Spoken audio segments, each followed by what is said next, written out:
evening, good evening, good evening. I trust that everyone is doing well. I just want to welcome you to another segment of Creative Discussion Monday.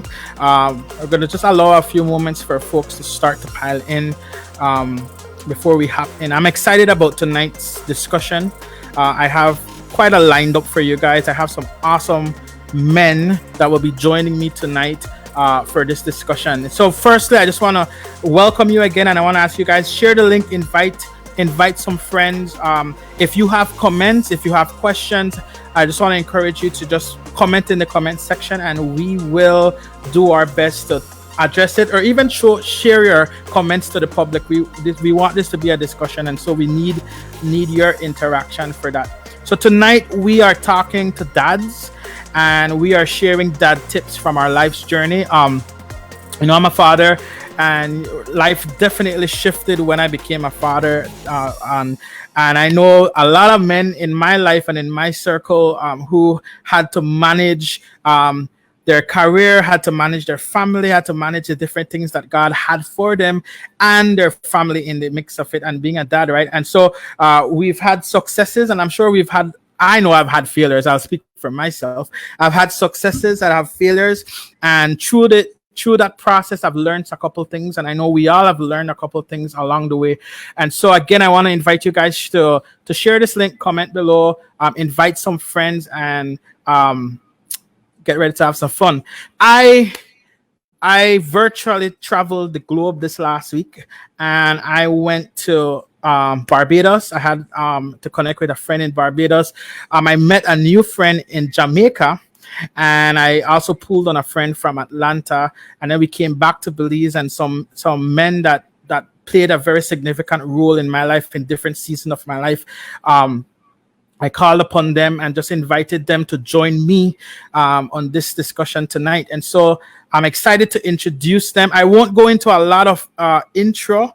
I'll let them tell you a little bit about themselves, and then we'll go from there. So right now, let me pull them up. I'm just going to pull them all up, and then we're going to introduce them. We're going to do this in two halves. The first half, we're going to talk to some of our international friends, as well as one of my Belizean friends.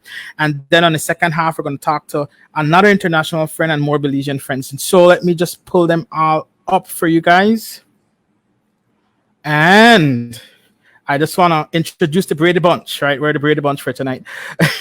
So let me just introduce. I'm going on the screen. What I'm seeing on my right. Let's see if I turn this way and I'm looking that way. On my right, I have a good friend. We just really connected in this last month. COVID did it. Thank you, COVID, for making a good connection for me. But I want to introduce you to Jamel Newton. He's a producer out of Barbados. Actually, if you guys recently heard my newest single, More of You, that single is actually on the Antidote rhythm, and Jamel is the producer. He's the one that did the music, the mixing, everything. He's the magic. He's the man behind the music for that production. So it's such an honor to have you, Jamel, on the show. I just want to welcome you, and feel free to introduce yourself and share anything else you want to share. Yes, good evening, everyone. Thank you for having me on your show, bro. It's a privilege, to be quite honest. Well, as you said, I'm from Barbados, and my name is Jamel Newton. I'm married. I'm also a father. I am a producer for many years. I'm also a gospel artist. I've been traveling. I've traveled. I've sung gospel music for this is about 17 years since I've been saved, and yeah, that's a little bit about myself. Awesome. Thank you, man. And now I'm gonna, yeah, and now I'm gonna look down. I remember. Sorry, I'm using the Brady Bunch because I was from that era, no? And so I'm looking down right in front of me, and I want to introduce Brian Almendares, and I go way back. Actually, Brian and I co-founded, along with another Brian, the Ripple Effect Band, and we kind of just really did music, and our passion was to really represent the kingdom of God in excellence. And I remember clearly, we were sitting, I think it was Antonini's, and we were just reflecting over what was going on in the music scene with bands, and we decided that we wanted to get in there and start to re-energize and revitalize that whole band culture in Belize. And so we've toured for many years as a band in the Ripple Effect, and then Brian has went on in other areas that he's pursuing and doing, right. And so it's but one of the things I always respect and admire with Brian, he always has the word of the Lord, and I've always looked to him, and every time we speak and he would speak a word, I'm like, it resonates in my heart, right. And so tonight is such an honor to introduce him and have him release as well what God is stirring in his heart. So Brian, welcome to Creative Monday Discussion. It's a pleasure to have you with us. Appreciate it, Merv. Thank you so much. Indeed, we go way back at 1.2, or even room is. I don't know if you remember that, but that's way yes, back. Yes, way back. Way back. But I'm so grateful to be a part of this movement. I believe that God is doing a new thing, and we're harnessing technology, and that is the area where I get excited about, because that is where I work. I'm currently a producer and master control operator at TNC, the national channel. I deal a lot with technology. I can appreciate what technology can do for us when it works. And so I mean, sometimes it doesn't work. So it doesn't work, and it creates problem. But yeah, I just want to say thank you for having me, and I appreciate this time being with fellow dads. I'm also a father of two, and life changes, man. It's such an awesome experience to have kids, and it just humbles you, and it makes you realize how small you are in the bigger scope of thing when God puts you in charge of other people's life that directly are affected by the choices that you make every day. So thank you for having me, Merv. It's a pleasure. It's a pleasure. So now we're going to go down. Now this is a new friend I've met, and I'm still looking forward to getting to know him more even after this. I want to introduce to you guys Shane Franklin. He's from Jamaica. He's also well, obviously you guys know I'm a musician, I'm an artist, so the people that I run with has to have some capacity of music, right? So I just want to introduce Shane Franklin. We recently connected actually through Instagram, and we chatted a little bit, and it's a pleasure, Shane, to have you on this edition of Creative Monday Discussion. Thank you very much. Thank you very much. It's a pleasure to be here tonight. God is really working wonders in our lives, and we just have to move according to His will. As you say, I'm from Jamaica. By profession, I'm a physical education teacher, right in high school. I am married. I'm just 26 years old as well, so I'm probably the youngest dad on the show. So I mean, I'm not only a teacher. I coach as well, lacrosse and football. Some persons call it soccer.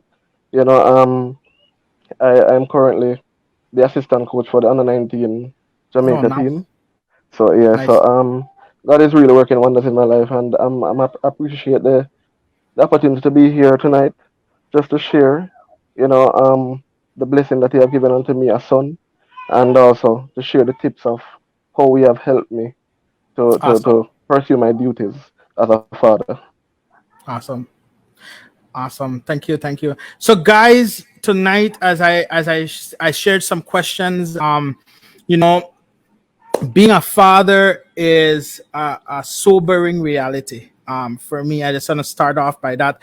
And this show and this segment is it's not about maybe highlighting so much what's going wrong per se, but to highlight what we've learned and to highlight how we can help others. I know for me, a lot of what I've learned and a lot of the shifting that's taken place in my life as a dad, as a father, has been through other men, rubbing shoulders with other men. So tonight we're kind of having a men discussion, a dad discussion, and kind of exchanging ideas, exchanging what's worked for us, exchanging what hasn't worked for us, and hopefully, as others are watching in and tuning in, that they can walk away with some nuggets, with some tips and stuff. And I just want to say as well, if you're watching and you're a dad, if you're a dad, or if you want to give input into the show, feel free to send us a comment. Feel free to just send your message. I also want to welcome those who are streaming. I'm seeing Rolando Lawrence. He said Franco.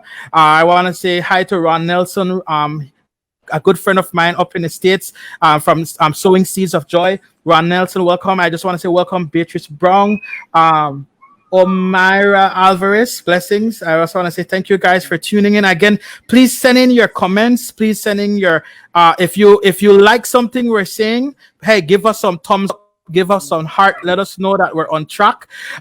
If you don't like something what we're saying, don't give us thumb down. No thumb downs, right? Just all thumbs up, right? All hearts, right? So, but let's hop right into this, guys. One of the first question I want to tackle, or what I want us to talk about, what's your definition of a strong dad? Who wants to go first on that one? What's your definition of a strong dad? All right. All right. Go there, Shane. Go there. Oh yeah. For me, strong dad, it's a really strong word and a strong topic, but a strong dad must be built on a strong foundation, right? Because if you don't have a strong foundation, you cannot be strong. And so his morals, his values, his character, his personality, the way how he go about things, that is a major part of his life that will enable him to be strong in his fatherhood, right? And so I think being a strong dad, you have to have these qualities, and not only that, but you have to also know to enforce it, because a lot of persons who have qualities, but they are not the persons who will act upon it, right? And know when to use it, right? And so a strong dad shows the example for his child, right? A positive example, right? And also he's there whenever the child needs him, and he knows exactly what to say, right? Even when he don't know what to say, he's there to comfort, right? So a strong dad is not one that is up in himself, but also he is able to identify his weaknesses, right? Because if you cannot identify your weakness, then you cannot assess what you have done wrong.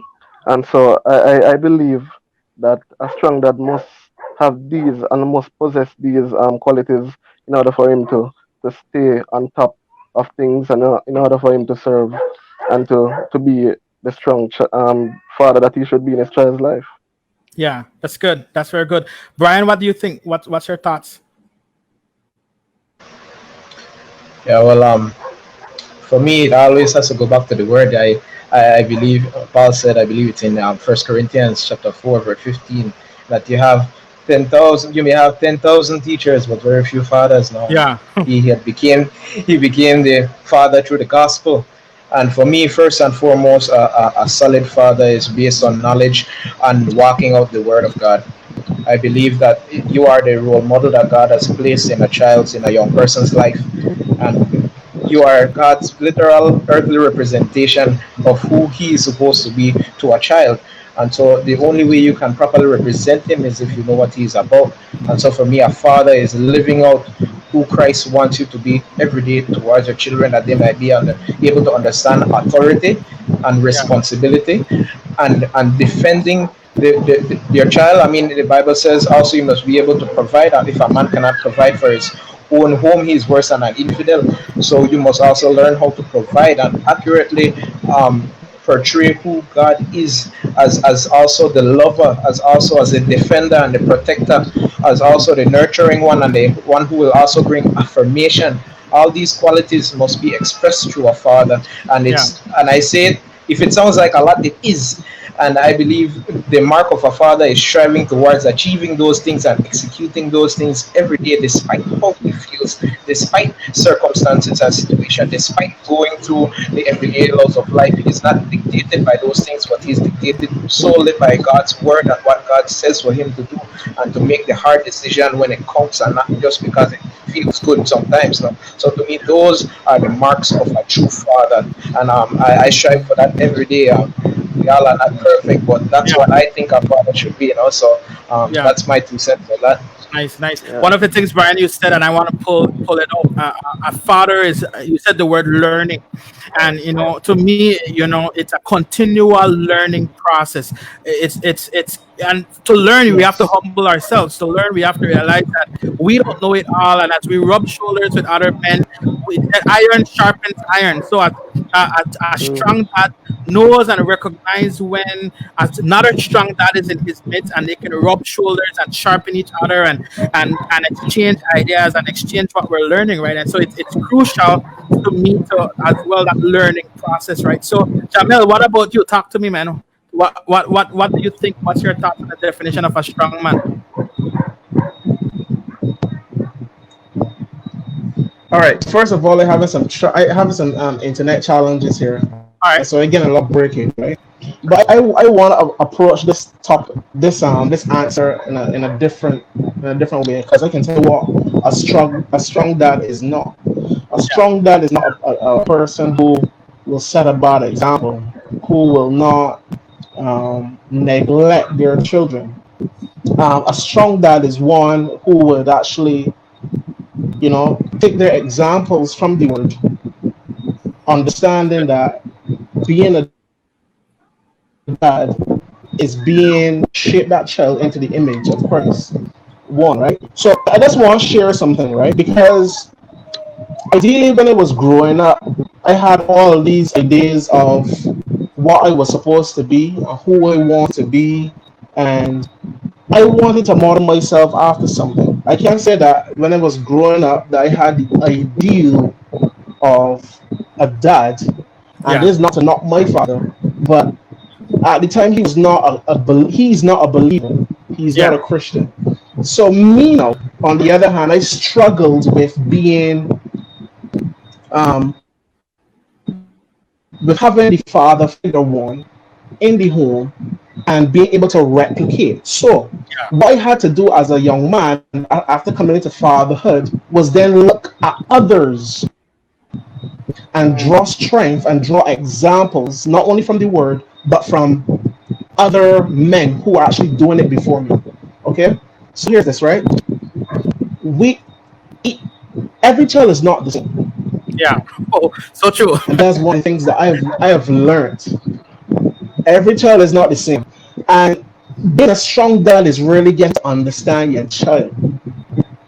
Understanding your child and being able to be there for that child, not necessarily trying to draw it into put it into a box one, or putting it into a category of other children are given expectations, but being able to shape that child for society and being able to shape that child in the kingdom, because every child is unique. I will always say that every child is unique. Every child have Yeah. their weaknesses, every child have their strength. And the other guys, Shane, all these other guys, y'all put this here so perfectly. It's hard to add to it, but Yeah. if I must add, I would say that a strong father, a strong dad, is one who understands and who is willing and who is able to get the information and shape their child into the image of Christ. That's good. That's good.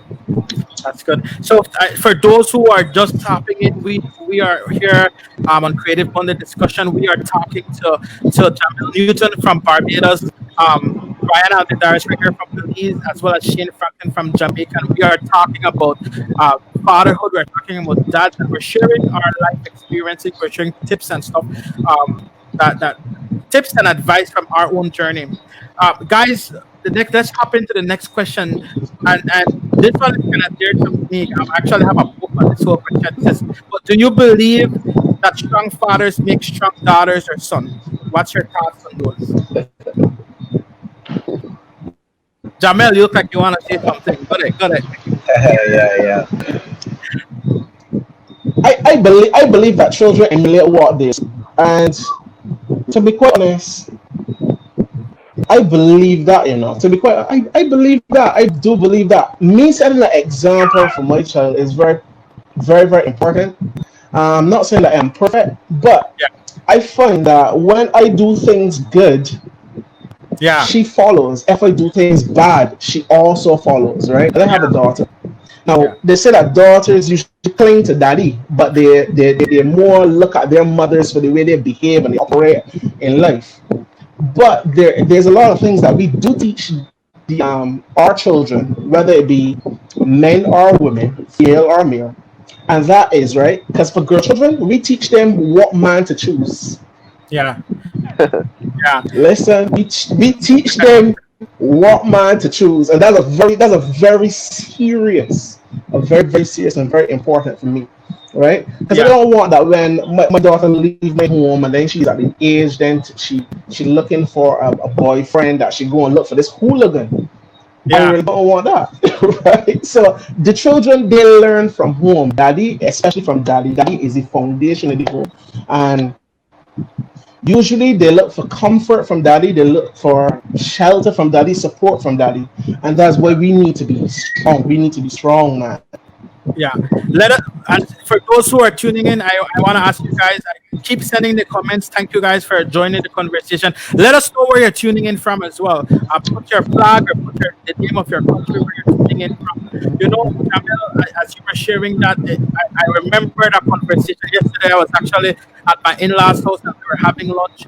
And my youngest daughter, Eva, she was walking around and then she started to gravitate towards the garbage bin. And you know, kids they want to play with everything. And I spoke to her. I said, Eva, don't play with garbage. And my brother-in-law Paul instantly said yes as well, and that's good relationship advice as well. Don't play with garbage, right? But the whole thing of we we model that It's true. we model for our kids what is garbage and what is not, and training them how to the model that we set, the example that we set, will set a standard for them, even who they marry and the type of person they pursue. Chien, what's your thoughts on that? All right. So, do you believe that strong fathers make strong daughters and sons? Most definitely. Right. Depending to the word. Right. It says that if you train a child in the way that he or she should grow, then they will not depart from it. Right. When they get old. And I must add, we have a saying in Jamaica where we use and we say, if you should bend a tree when it's young, right? And if we don't do that which that we are supposed to do, and to train the child in the way that he or she should go, from their young, then we're going to have serious problem, Yeah, right? And so if we're not strong enough where that foundation is concerned, we will be the reason why our child have been led astray, right? And so I believe that we should set that foundation, we should set that tone, right? We should nurture, we should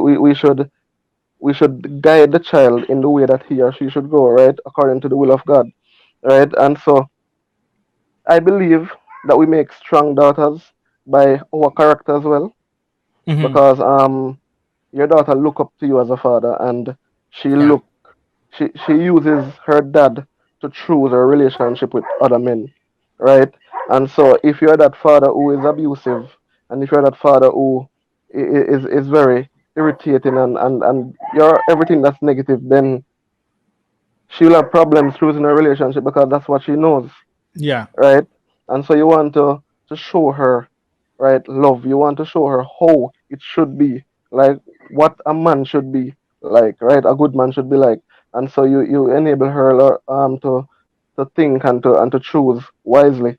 Pertaining to the son, a father is basically the role model of a son, right? yeah, And he follows exactly what his father does. My son follows exactly what I does, and so I have to be careful. I have to be very careful, right? If I should take off my shirt right now, he wants to take off his shirt as well, yeah, right? And so I have to be careful, and we as fathers must take these things into consideration, right? We must look into these things and know that we are role models for our children, whether it's a boy or a girl, and we ought to take it very seriously, right? And trust me, if more fathers should look at it this way, we'll have better boys and we'll have better girls coming up in the future. definitely, definitely. Brian, what's your thoughts on the question? Well, Merv, I thought about it long and hard, and as much as I may agree with the statement, and I appreciate the other brothers sharing, as well now, and I do agree that the fathers do raise some of the strongest children when they can be actively involved and Yeah. engaged in their lives on a daily basis. You know, I kind of want to take it a step further. I want to say also that it is very much so the choice of the child, Yeah. um, because a father is always teaching even when they are not doing anything, and Yeah. it's important for us to understand that, because when we're there and doing, they're seeing, but if we're not there and we're not doing, they are also seeing, Yeah. and they also take notice that, hey, there's a hole, there's a void there are some things that should be in place and some things that should be happening that aren't, and there's a Yeah. hole in my soul that I can't fully understand why it's there, but I do realize that it's because my father is not there. That is a big part of it. And so it's also the choice though of the child, because I realize also that I myself I have had to make very deliberate choices, even in the face of maybe not getting everything that I could have gotten or should have gotten. If I would have meditated on those things, I probably wouldn't have been here today. But Yeah. the father, as much as he was not there in certain areas, I must also make a deliberate choice as a child to say, now I know what not to do, so let me use that to my advantage so that I can do better. Mm. And at the end of the day, I can also be a blessing. Like what God is a restorer. And so Yeah. even now with my father in the years that he could not be there for whatever reason, God is still restoring those things even now, to the point where I can in turn be a blessing back to him. And we are Yeah. fathers, both fathers together. So I'm saying there is a redemptive aspect to everything, but it starts with the father taking his position, and it's a very active role and a very active position that we must engage every day. So that is Yeah. my thoughts on that. Very We good. are directly responsible. Very good. And Brian, what that brings up for me is the scripture from Psalm 68, 5 to 6. It says, a father, God is a father to the fatherless, a defender of the widows, is God in his holy dwelling. And he says it even goes as far as says God sets the lonely in families, right? God sets the lonely in families, and so God is a redeemer. God redeems. And even for many of you who might watch, you're probably watching this and you might be saying like, man, I might not have had a father in my life. I might not have had the best home situation. God sets the lonely in families. God sets us in families. He brings people into our lives that redeems and make up the deficiency that we never had. And the choice is up to us to appropriate that, to grab a hold of that. It's up to us whether or not we will grab a hold of that or not. My dad did the best with what he had. My dad couldn't give me everything, and I just want to say that this was a freeing revelation for me personally. Your parents can only give you what they have. They cannot give you what they don't have. And when I grab a hold of that revelation and realize that my dad gave me what he had, I I started to develop a heart of gratitude for him. And so one example that's coming up for me was when I think I was 19 or 20, and it was Father's Day around the same time, and God placed it on my heart to surprise my dad. I took him to the city. We went bowling. I treated him the entire day, and I said to him that I love you, and I remember the joy in my dad's heart. I remember a change that came to our relationship, and it was because I realized that my dad never had certain things that I needed. So I said, you know what, I'm going to start pour into him, and I was going to start give into him, and no, I mean it's kind of like we're both now exchanging these things in each other's life, right? But our parents can only give us what they have. We have to make that choice whether or not we will appropriate it, grab a hold of it, and receive from God the areas that we never received, right? Which brings me to my next question that I wanna throw out there for us to discuss, which is what traditions did your father pass on to you that you're passing on to your children right now? Hmm. Who wanna go first on that one? All right, so I'll go first. Yeah. So my father he's a strong dad. Trust me, very strong-willed, and I mean one one thing that I took right from him when I was growing up is that there's not a thing that you want that you should come to me sudden. If you know that you need something, ensure that you come to me before so I can make the necessary arrangements. And I took that with me, right? Because it's something it helps you to plan and to be better in your fatherhood, right? If my child should come to me and ask me for something just sudden like that, just abrupt like that, it will throw me off, right? Especially if I'm not prepared for it, Yeah. right? The next thing, he allows me to work for whatever I want. Yeah, I remember when I was in college and I wanted to go on the overseas work and travel program where the college students go over to America and work. I told him I wanted to go and he said, okay, try sign up and try and go. And I had to work and try to get the money. It was almost 100 and something thousand. It was 100 and something thousand dollars, Jamaican dollars, right? And I tried. I didn't get it. And a few weeks before the deadline, he called me and says, did you get the money? I said, no, I don't get it as yet. And he said, all right, come down to my workplace. I went down there, he gave me the 100 and something thousand, I got paid same Wow. time, right? So he allowed me to work Yeah. and to try on my own to get it, to see how hard it is to get it. And then when I wasn't successful, he called me and said, here is it, go and pay, right? Yeah. And that was my first time I got to travel, right? I went overseas and I worked. I came back, and it was a great experience. And I thank him for that teaching, and I will definitely bring that towards my son, right? For him to know that hey, you have to work for whatever you want. Yeah. There's no sitting back. There's no waiting for it to happen. I mean, you pray, and when we pray, God delivers, and when we seek, right? After daddy, everything will come after, right? And so even though you have that, the word still says that you should study to show approve ourselves Yeah. approve unto God, right? A workman needed not to be ashamed. So even though you're praying, even though you're seeking that is face, you still need to work. You still need to push out on everything because life doesn't come easy, Yeah. right? And so I took that from him, and I am trying my best to instill it in my son as well. He's just 2 years old, but I'm trying from now. Start from when they're young. Yeah, from an early. Yeah, boy. Yes. Tell me. Well, I can tell you one thing. My father was always a hustler.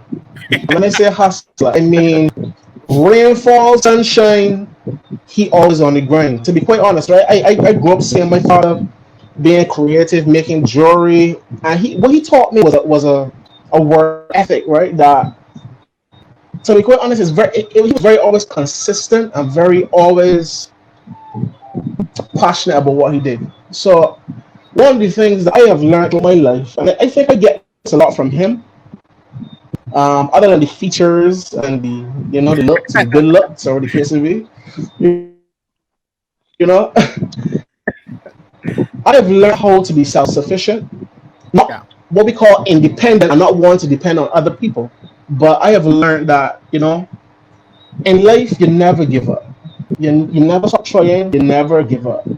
And to this day, I have faced some hardships in this life. I'm afraid to say I have faced some hardships, and through it all, I found that I always had the ability then to bounce back. Um, my reliance on people, yes, I have it, but to a little fine degree. To be quite honest, it is like I have the will to just keep going, Mervin, to just keep going, Yeah. man. Don't matter what happens, don't matter what comes, right? So I think that's one of the things that my father has given to me that I do cherish, and I always pass that on to my daughter. I tell her, be a thinker, always be a thinker. Think ahead. Think about what happens next. Think about the outcome. Think about if you do this, what will happen next. Yeah. Always think. Never give up. Don't ever say can't. You can do it. Yeah. Try, and try. Yeah. Yeah, man. Awesome. Brian? Yeah, well, for me, I very similarly to him. Now, my father taught me one of the main thing he left to me is work ethic and learning the discipline of what it takes and the responsibility of what it takes to earn a dollar. Um, Yeah. You can't be doing things wishy-washy. And anyone who knows my dad knows that he's a finished work guy, and he always leaves in his marks on whatever project that he does, because he's a man of excellence. Yeah. And that is one thing that I have learned from him, now learning how to apply yourself and not to be hasty, but to sit and think and to consider all the options first, and then to learn to use wisdom in every situation. It's not, you don't have to always be the first one to do it, but you need to be the first one to do it right. So try not to be the first one to do it, but try to be the first one to do it right. So that it doesn't matter. A lot of people will go ahead of you and want to hurry do things and just say, yes, I can do it and I could get the job done. But it's not about that. It's about getting it done right. And so excellence and that. And also it's important that when you work, that you work as unto God and not to man, because man attitudes, man's perspective always change. And if you work for the praise and the acclamation of man, I mean, today they'll be pleased with you and tomorrow they say move fire. I know nothing to do with you. And so if you work just for man, I mean, every day man change your mind. And so you have to learn how to say, okay, what is the project? Do it excellently unto God. And when you get the job done, if nothing else, you can save your name and the name of God, because truly what a man has at the end of the day is his name to defend. So you need to work to keep your name and maintain your name, and work to maintain God's name by representing him and his kingdom well. And so those are some of the things that my dad left to me, Yeah. Awesome. For me guys, one of the clear memories I have with growing up was a day I was working for my dad. My dad has a tire shop, so I grew up on a tire shop, grew up fixing tires and doing meat pies. Those were my two things. My parents, all that you guys shared, I applauded. We work ethics, same thing. My parents did that through meat pies and tires. And so I remember getting my first pay one Saturday, and I'm all excited, have all this money, and I'm getting ready to floss all this money. And so I grabbed my money, got paid from my dad, and I remember my dad calling me back, and he says, "Come, let me show you something." And he took the money and he folded up, and he put the $2 bill on the top and the $50 bill inside the $2 bill. So when you pull it out, you would think it's only $2 I have, and the $50 is stuck inside. And he said, "You know what? When people," he says, many times people, when you have a lot of money, you'll have a lot of friends, and people will come around. Don't go around flashing that you have a lot of money. Don't go around projecting that you have all this cash. Just manage your money well, and this is how you manage your money well. And this is my dad. My dad had a lot of friends. My dad was one of those guys when he was younger, was the one who all the friends that are wrong. He was always the one with a lot of money, stuff like that. And when things got hard, where was friends? So he was teaching me that from his own life journey, right? And so to this day, that's one of the things I hold on to from my dad, how to manage my money well, and how to pass that to my girls. I have 3 girls, and my daughters will tell you we're very strict on how you manage your money, what to do with it, and even when my daughters are talking to me, it's like, "Hey, Dad, can we do this idea? I can make some extra money. I can do this. I can do that." And so, but I learned that from my dad, how to manage my money, and how to do that well, right? So I just want to take a little break and acknowledge those who are tuning in. I just want to welcome you guys to this edition of Creative Monday Discussion. We have with us on this first segment, we have Brian Almentares right here from Belize. We have Shane Franklin from Jamaica.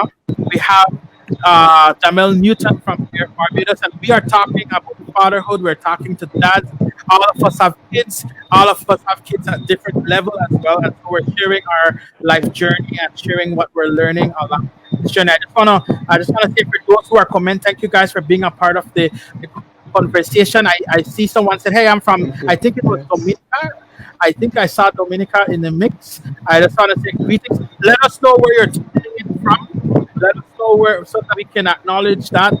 Hey, good night, Jason. I see Jason Twist. I see Bernie on, Ron Nelson. I see Christine Budram. I just want to welcome you guys and share this link. We're talking to fathers and we're talking to fatherhood, right? And so let's hop to our next question, guys. That's the next question. What? Let me get this right. Oh, there it is. The values you grew up with when you became a father, do you are you creating new values? And I know the answer for this, but I just want to put it out there. Like, what are some of the new values that you're creating right now? Maybe that's different than how you were raised. Let's start with Brian. Yeah, well, Merv, that's a big one, and I know it is. That's what I'll I'm try. trying. That's a big one, so I'll try to concise. But one of the biggest value system, one of the biggest value system that has changed for me definitely is my perspective and outlook on life as it relates to your friends and how you relate to people. When you're younger, you feel like everybody wants to know what's happening in your life and what's going on with you, what you're doing, and so you live so much to please people. And then as you get older, you realize that basically people might talk when you're a bit younger, depending on that age range that you are. But as you grow more and more, people need to get busy and work out their own life, so they don't have time to be thinking about you. So you need to learn how to manage your own life well. And so you learn how to live for yourself, selflessly for your family, instead of living to please other people. And so when I was a younger guy, I know as much of us, we I enjoy looking good. I enjoy staying clean. I was a sharp guy.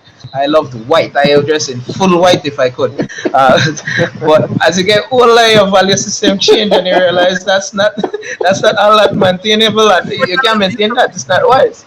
So you learn how to manage that, and also time. So I switch over. My next one is time. Time is gold.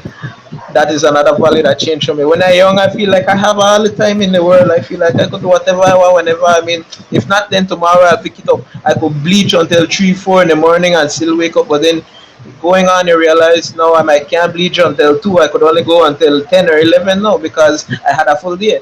So Yeah. be it that I'm getting old or being that I'm getting wiser, it's for you guys to decide. But either way, I'm learning to manage my time. Time is gold.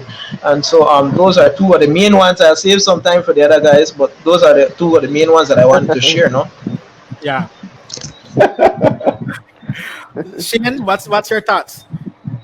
I mean, the biggest value for me that I had growing up was to take care of me, Yeah. right? To ensure that I get everything done for me first before even looking elsewhere, right?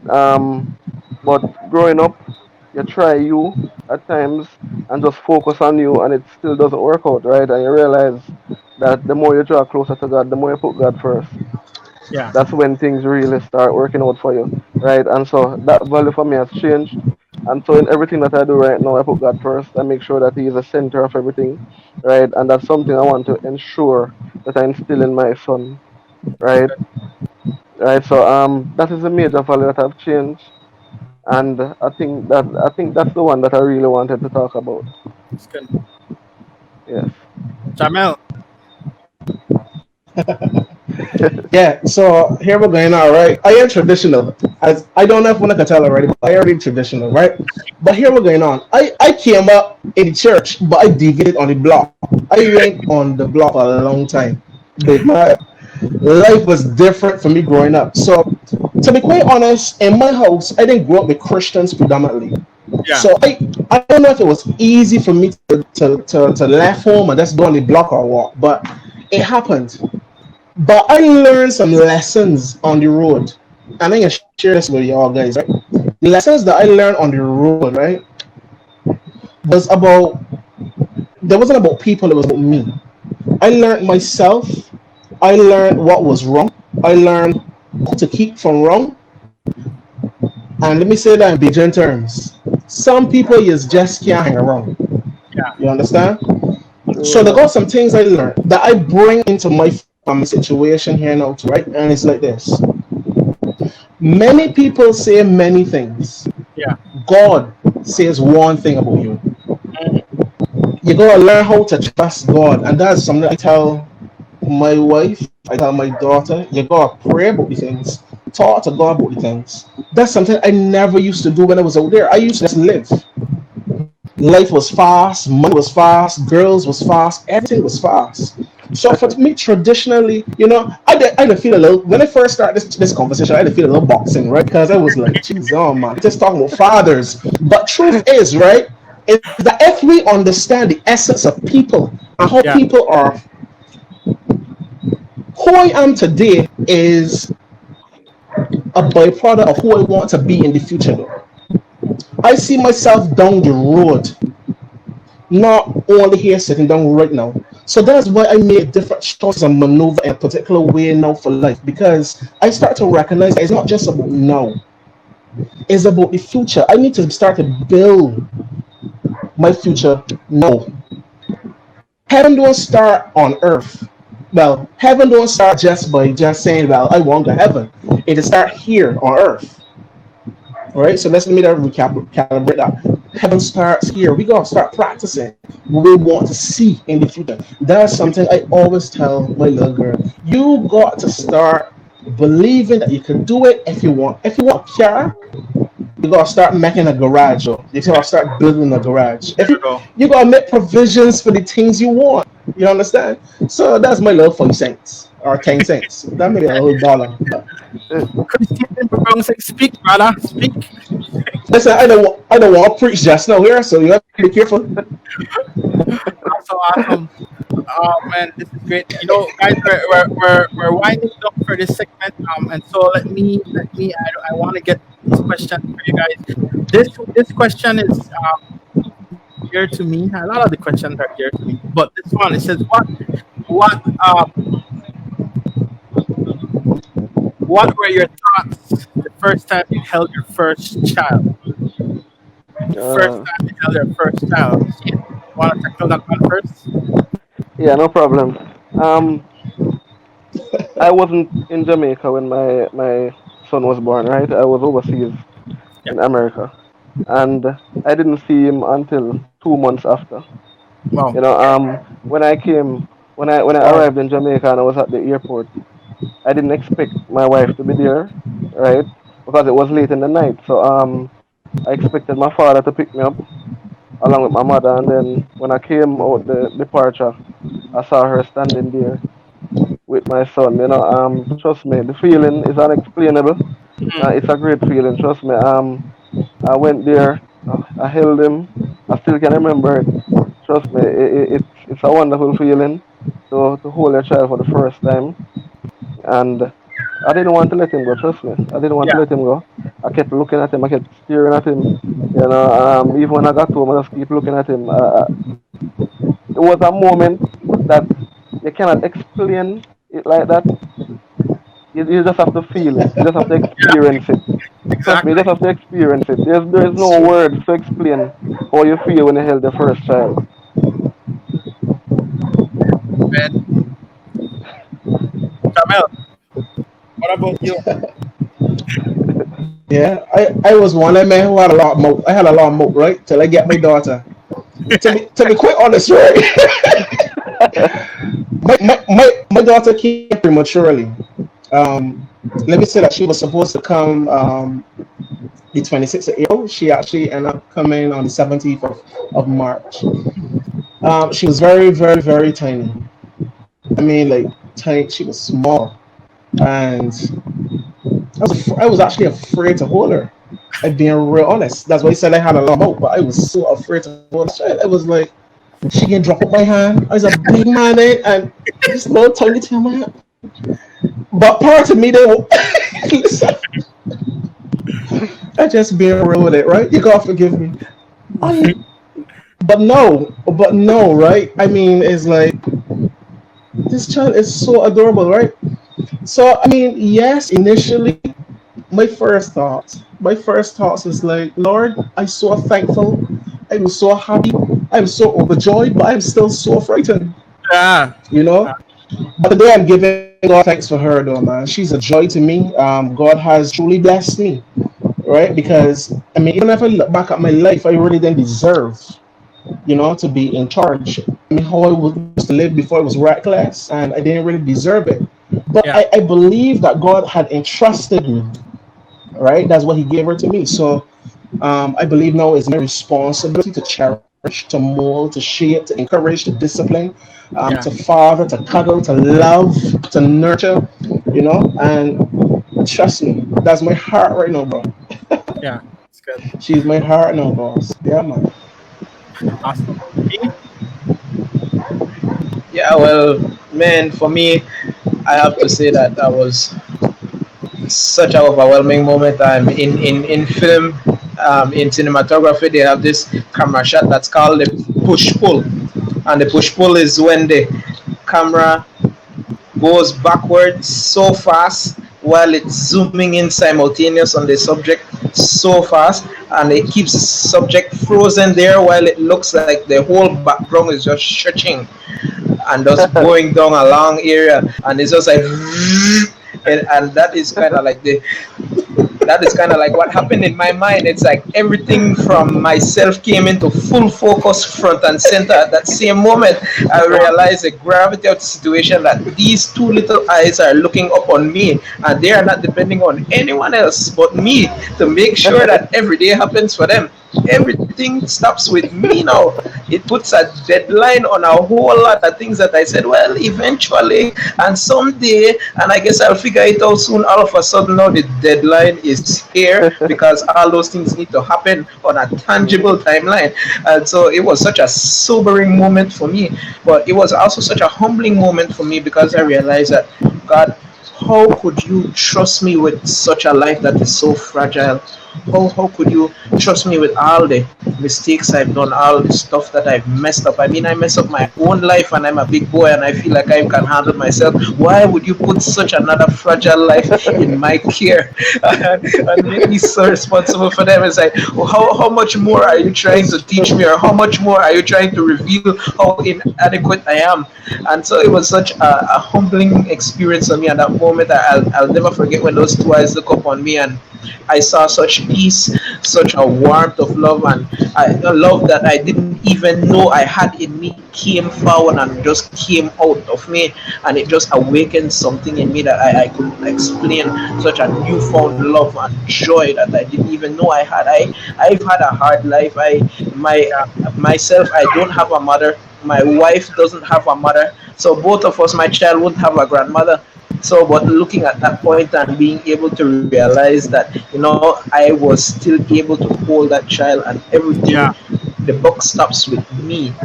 Just it awakened and it just unlocked a newer level of love, and it challenged me to say, oh yes, I can love you as me, but I need to love you even more.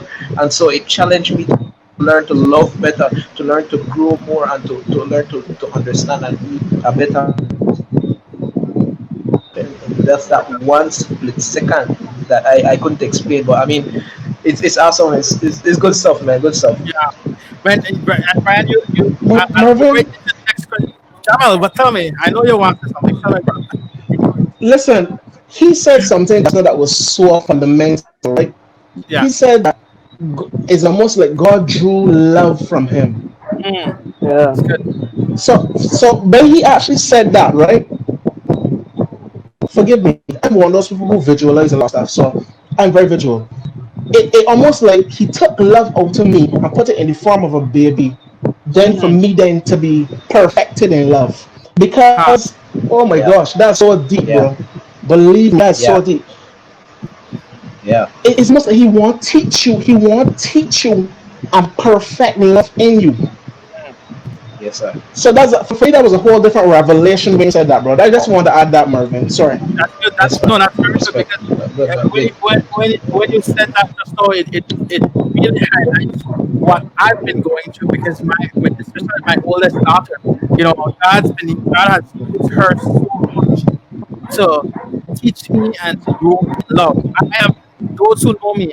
I can't say this anymore, but I'm not a fully emotional guy. I'm a very most guys I would say, but especially for me, I'm really not emotional. And my daughter has melted me. God has used my daughter to really teach me about the importance of our feelings and what it means and how powerful our feelings are. And she's so aware of feelings. Like I remember I was sitting in my couch, just going through a lot mentally, and my daughter just walked up to me and she says, "Dad, I just want you to know that you're a good dad. You're a perfect dad." Wow.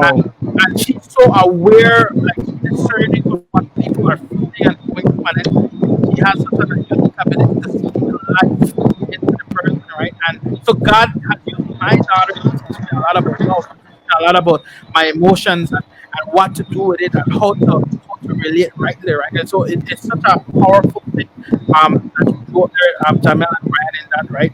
So we are actually winding up. We have about 5 more minutes for this segment. So what I'll do, rather than ask more questions, I want to give you guys this time. What are some tips, advice? What do you think? What are like what before tuning in? Let's start with Shin. Yes. Repeat the question. Like what are some what we're winding down. So what's your last thoughts, your final thoughts that you wanna leave with those who are tuned in? Yes, for me, some of the tips that I would like to leave while you're going is that ensure that God is the center of your family, right? He's the center of everything that you, your child, your wife does, right? Once he's in the mix, everything will just fall in place. The next tip that I want to leave is, dads, please do not be too big or too prideful to say I am sorry to your son or to your daughter, or to your child, right? You must be able to acknowledge that you did something wrong, right? And you must be able to acknowledge that you are not perfect, and to show your child that you are not perfect, and that's just the way it is, right? And so I just want to leave those two things. It's good. Trust God. Let God be a part of the family. Do not be ashamed to admit that you were wrong as a father with anything that you said or have done to your child or to your wife. Awesome. Hmm. Brian? Yeah, very very quickly. I men we are visual beings, and so I like to say, don't set yourself up to fail. Know your strengths, but also know your weakness. Know when to run and when to fight. A man is called to fight, but he also needs to use wisdom. So I believe God gives grace, but He wants us to use wisdom. It's good. When it comes to life, we need to learn when to fight and when to run. How when to use the grace that God has given us to say move out and say I need to fight. But a lot also, when we are spiritually tired, we make poor. When we physically tired, we make poor spiritual decisions. Learn when to take a rest. Yeah. It's when your body learn to preserve your physical body so that God can use you to do spiritual damage. Learn how to preserve your physical body. Learn when to rest. You're not Superman. You cannot do everything on your own. Learn when to take a rest. Learn when to say I need help. Learn who Hey. to walk with and to grow with. Learn someone, someone that you can grow with and go through life with, to say, okay, when I'm weak, you're up, you pull me up, and when you're down, I'm up and I pull you up, and find people that you can walk with and go Mm. to go the Awesome. examples that I'd like to leave my quick points. Very good, Brian. Always good stuff. And just for those who are tuning in, I just want to clarify: we are not saying goodbye. We have another segment. We have more dads that we're bringing on, so don't go anywhere. Don't leave. I'm actually invite others in. We're not heading out as yet.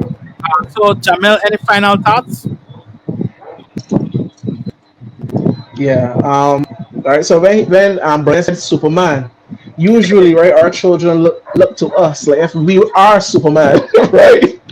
But what he said is there's a lot of wisdom in that, knowing when to when not to. Because my pastor used to tell me, Jamal, you're gonna know when to be a lion and you're gonna know when to be a lamb. There's wisdom in there. You're gonna know when to be a lion and when to be a lamb. And forgiveness breeds destruction, right? And we gotta learn to forgive as men.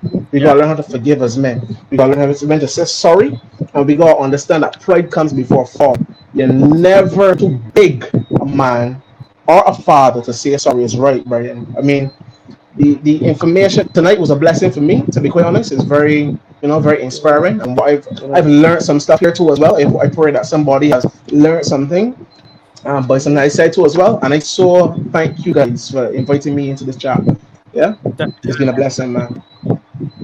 Yeah. Well, thank you guys. I want to thank all of you for just your time.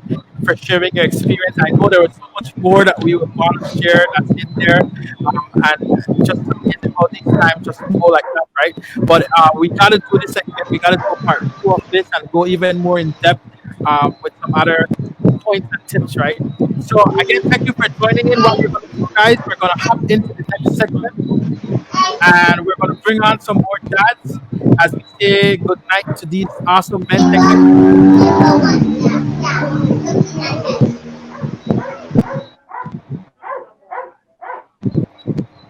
All right, we're adding in some more guys here as we're swapping out.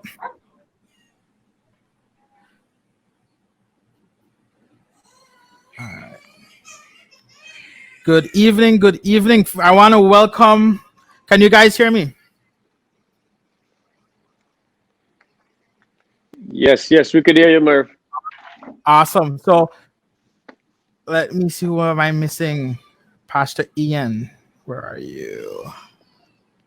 I think he fell out. One sec.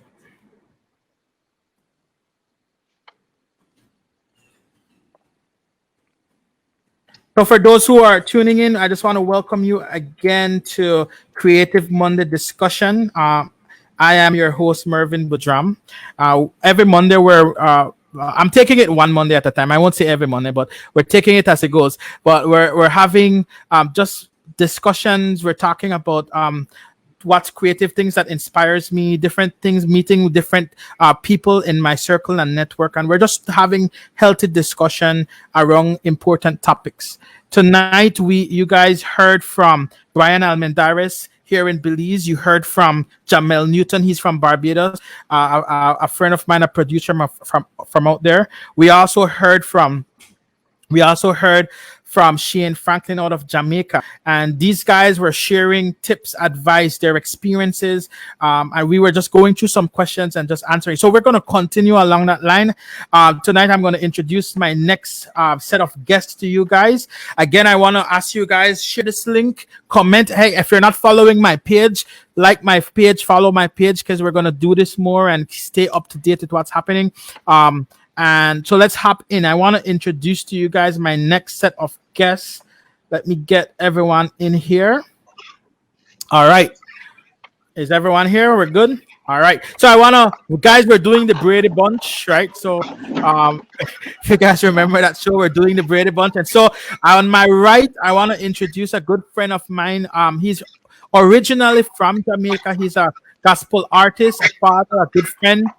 He lives currently in Atlanta, Georgia. I see currently like he's planning to move, right? But he's not moving. He just lives in Atlanta, Georgia with his family.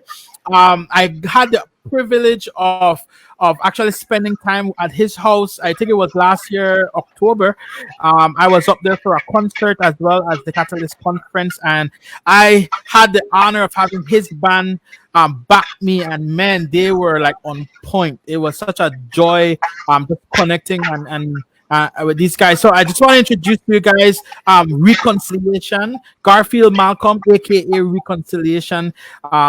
Feel free to just introduce yourself and share whatever is on your heart. I think your mic is muted, bro.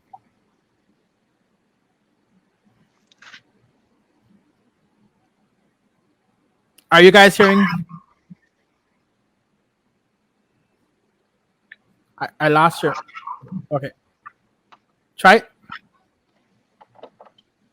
I'm not hearing. All right.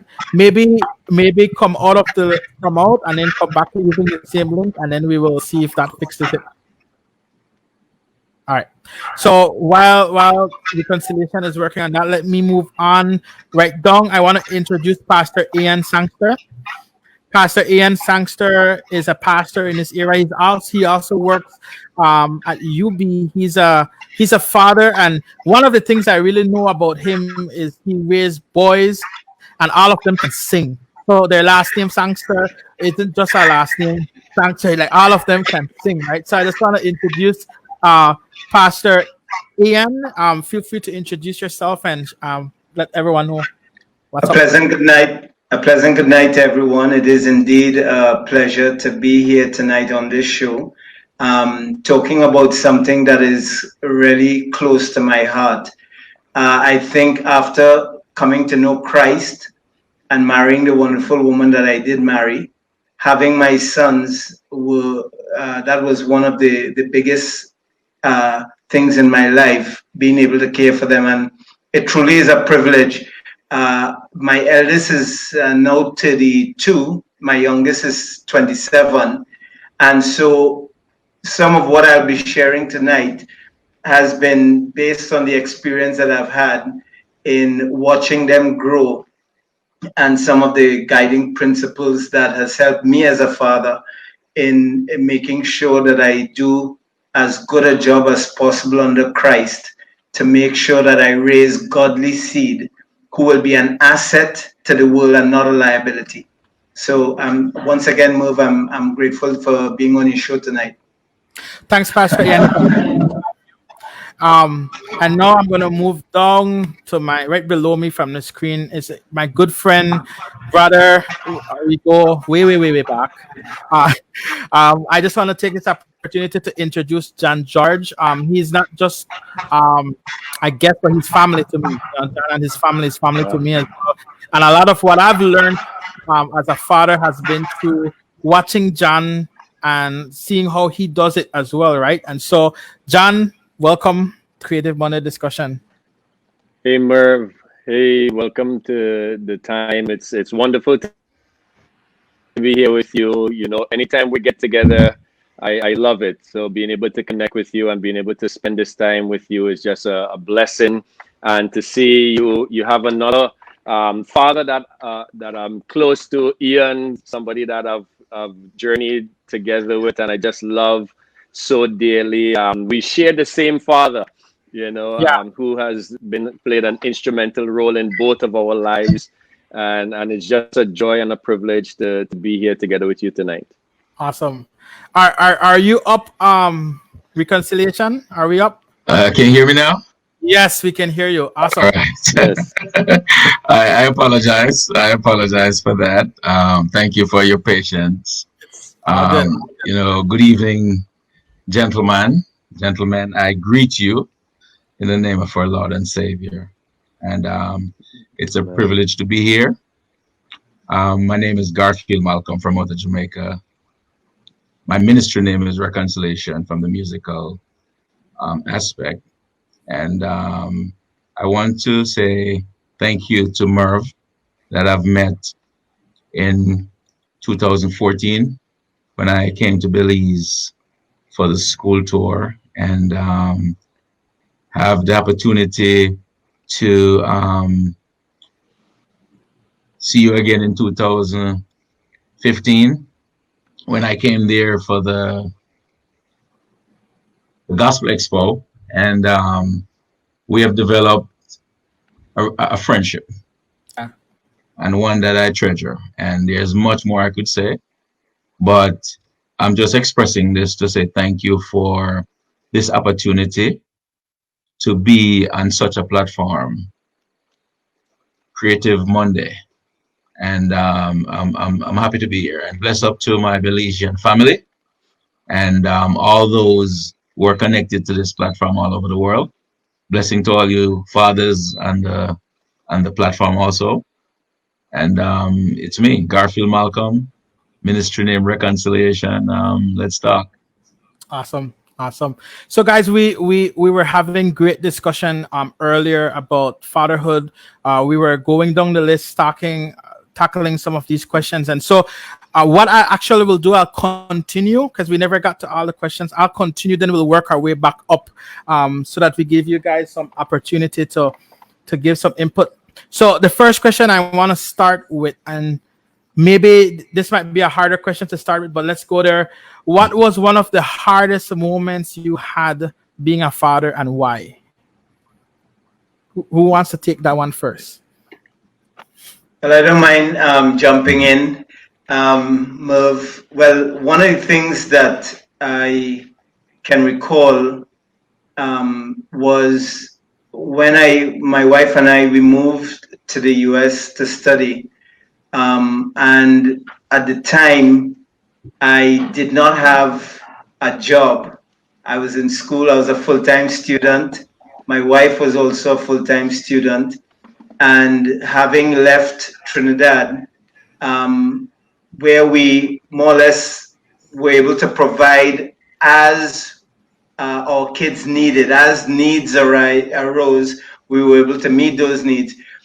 When we went to study, there was a little reversal there, and so the anxiety that I recall was not being able to provide for them at a particular point in that early transition. And I remember being at a home at the time and felt that sense of total dependency, vulnerability, if you will, on someone else to meet those kinds of financial needs. Even though it was a brief period, maybe about a month or so, it still brought some anxiety because, as I said, it's 4 young children, and if you know anything about boys, they eat a lot. Yeah. So that was one of the moments that I could think of right off the top of my head. Awesome. Reconciliation. You wanna answer that? Yes. I would love to share a testimony. One of my hardest moments as a father, event that hit me the hardest. Well, my children, Merv. Most of them are in my band. Yeah. My 22-year-old is the drummer. My now 19-year-old, he's a bass player. And my daughter, she's 15. She's one of the backup singer, and Malachi also. Now, in 2016, during the summertime, we normally go on vacation to the beachfront. Either we go to Florida or we go somewhere, Savannah.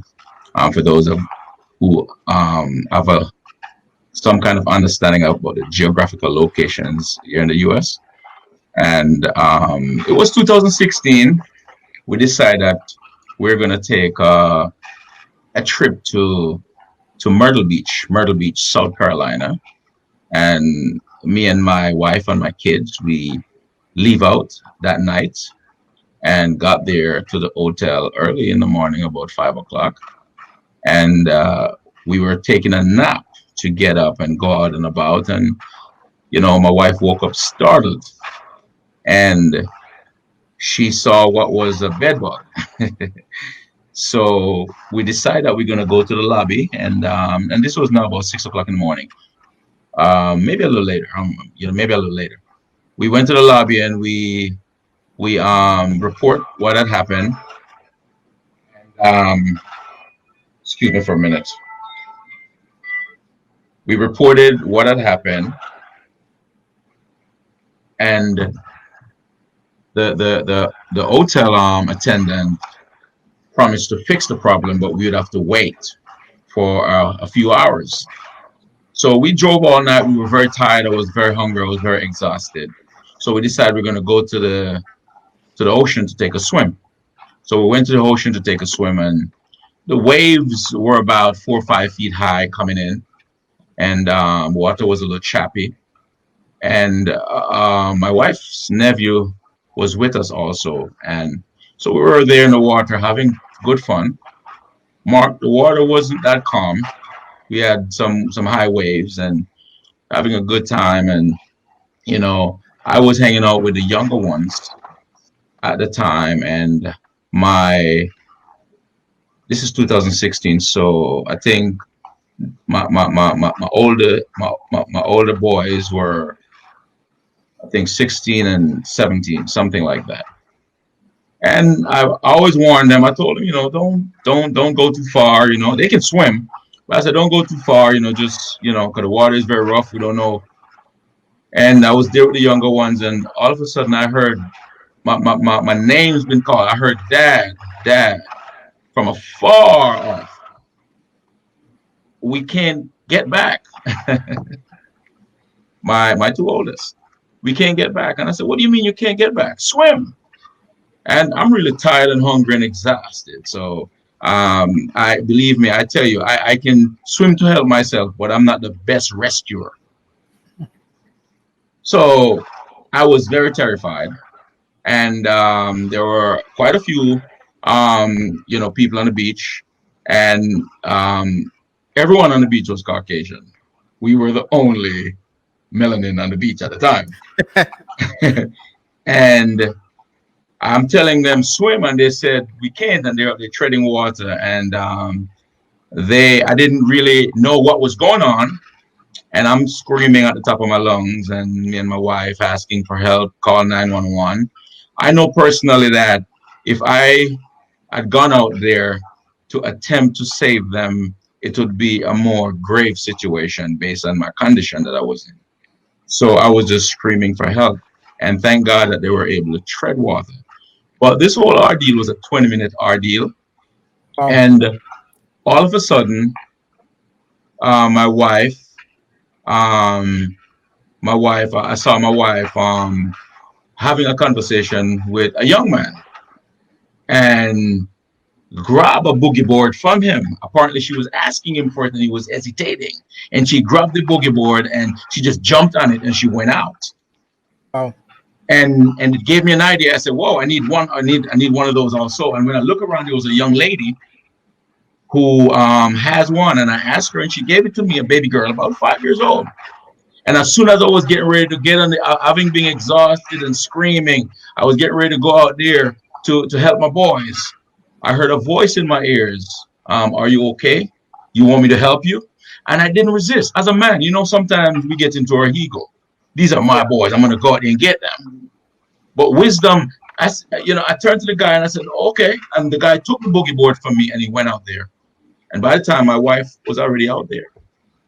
And he went out there and they rescued my boys. And I met them halfway, being a part of the rescue. And we brought them in. And only to know the young man with the boogie board was the son of that guy who came and gave us help. Oh, wow. The baby girl was the daughter of his fiance with the other boogie board. And they were from Pennsylvania. They were down there on vacation. Those are the only people who rendered help to us. I tell you, if those two boards weren't there and that guy wasn't there, I would have buried my sons. Or we would have freaked out, and me and my wife would have gone out there after the pressure would have set in. Because, when you're a parent, you can't watch your kid come to their demise. And I kind of feel like we all would perish in Myrtle Beach. But I'm sharing this to say that was the toughest moment I ever had. Yeah. Watching my sons almost get took away right in front of my eye, but God. Yeah. Amen. So I shared this other testimony and said, this is the toughest thing ever happened to me as a dad. Yeah. But I thank God for all those who were there, who were a part of the rescue. And after they had come into shore, the rescuers came like 7 minutes later. The jet ski was coming, and the guy was driving in that F-150 to come and rescue us when they were already rescued. And it was a 20-minute ordeal. But God has allowed it to be the way it was. But let me tell you something. I'm not somebody who's very fearful, but that was the most fearful and hardest experience I've ever had. Rightfully so. Yeah. Our kids have a way of moving our hearts and shifting things for us as fathers. And that's my own experience and what I've seen, right? And so, John, what's on your heart for that question? Listening to Ian share and the other gentleman share as well, just the whole aspect of Ian with feeling the pressure of providing for his family, and then the feeling of helplessness. I have similar stories as well. And one particular that really stood out to me was a situation with my second child. got an injury, and I was nowhere wrong to be able to answer the call as a father to help her.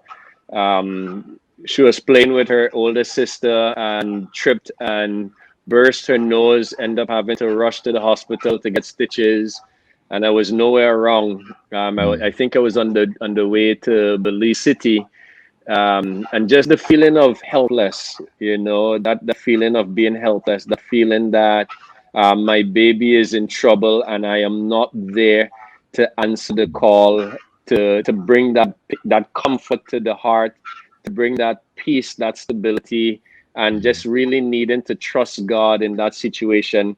And it was amazing to see how God's grace came through in that moment to bring a peace to my wife's heart, a peace to my daughter's heart, and the family in my absence. And I think, but God bringing us as fathers to that place of realizing that there will be times when we are not able to protect, we're not able to provide, but He is definitely there with us, a part of the journey.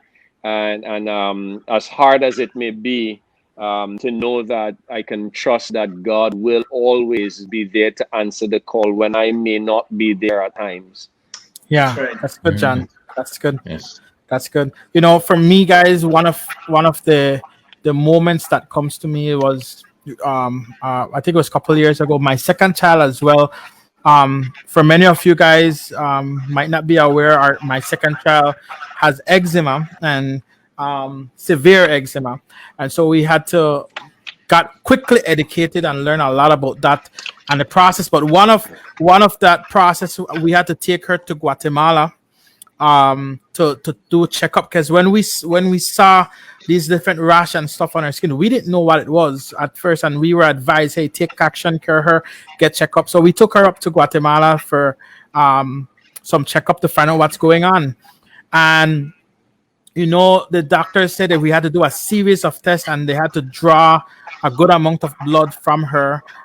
If you know my daughter, she's pretty petite, really small. So imagine having to draw blood from this petite person that, in my opinion, already doesn't have a lot to pull from.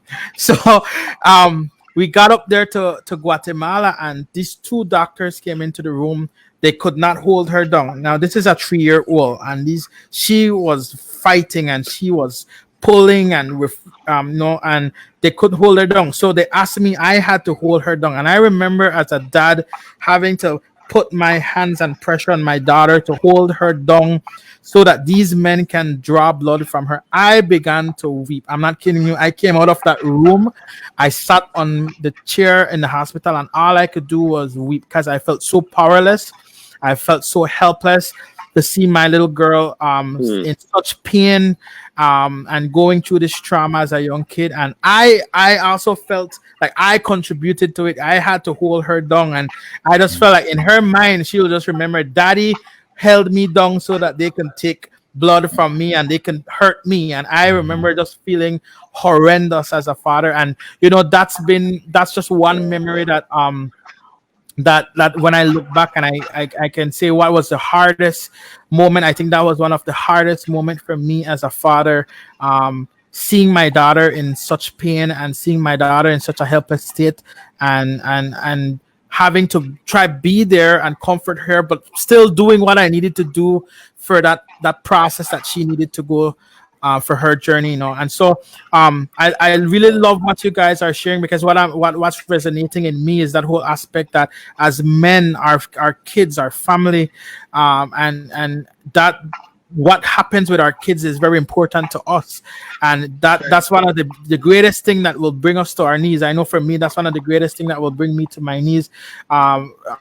Just if anything would happen to my little girls, right? And so I want to move on to the next question. How has your idea of what it means to be a father changed over the span of your life? Pastor Ian, you want to? Well, the thing about it is, and I share this with folks all the time. When you decide to start a family, you really don't have a handbook. You learn on the job. Yeah, yeah. And That's true. you may be able to sort of beef up some of your knowledge of some of the experiences people have gone through, but you actually learn while you parent your kids. And so over time, what happens is basically, at least for me, I have seen where approaches that would work when they were, let's say, under 5 or under 10, those approaches will actually morph into something else when they hit 11, 12, 13, and so on. And so parenting is for the long haul. And I remind myself about that all the time. You're a parent until you die.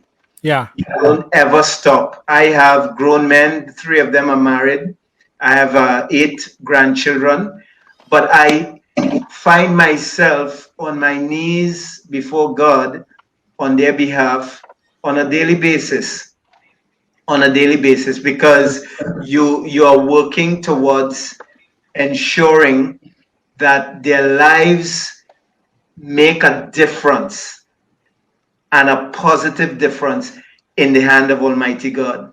We have too many examples, for example, that where some folks have not had a steady base, and it's one of those things where when God gives you the opportunity to raise a family, you really have to jump all the way in. Your life goes on hold, and they become sort of the center of a lot of what you do, and how things move around you.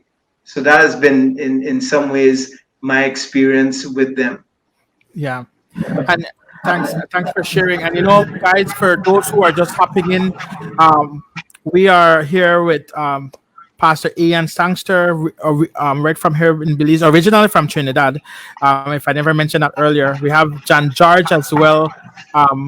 He's with YWAM Youth with a Mission, and he's originally from Trinidad as well. So we have 2 Trinidadians in the house, and then we have a Jamaican living in Atlanta, Georgia, as well. Reconciliation with us, right? And so it's a pleasure having you guys with us. And for those who are just tuning in, I want to encourage you, send some comments, join the conversation. If you have questions, send it in, comment in the comment section, and we will also address those questions. I just realized something, guys. We have an interesting mix here. We have Pastor Ian and Reconciliation, who have older kids. Have already, and then we have John and I, who still have more younger kids, right? And so, a question that was not like in the mix. What would you say, Pastor Ian and Reconciliation, looking back now? You've raised your kids. Looking back now, what advice would you give to young fathers with young kids coming up? Reconciliation, you go first. Okay. Well, the whole duty of man is to fear God and keep His commandment. And as I grew, I learned that I have to instill the value of God in my kids. And I've been doing that for quite some time. My dad wasn't necessarily a godly dad. I was not raised with my dad. My grandmother raised me, and I come to learn that the greatest father of all was covering me, having looked back and see a lot of things that could have happened to me, and I could have come to my demise. I know that the greatest father of all was looking out for me, and I think he instilled something special in me. But when I gave my life to him in 2003, my first son was born in 1998. I wasn't a godly father or a father with godly principles when I started having kids. So my idea was totally different. It was about just make sure that they have the best as far as having food, nice clothes, and have the nice car for them, have the nice place for them to live, and take them to nice places, and that was it. those were that was my idea of being a great father, responding to their physical need.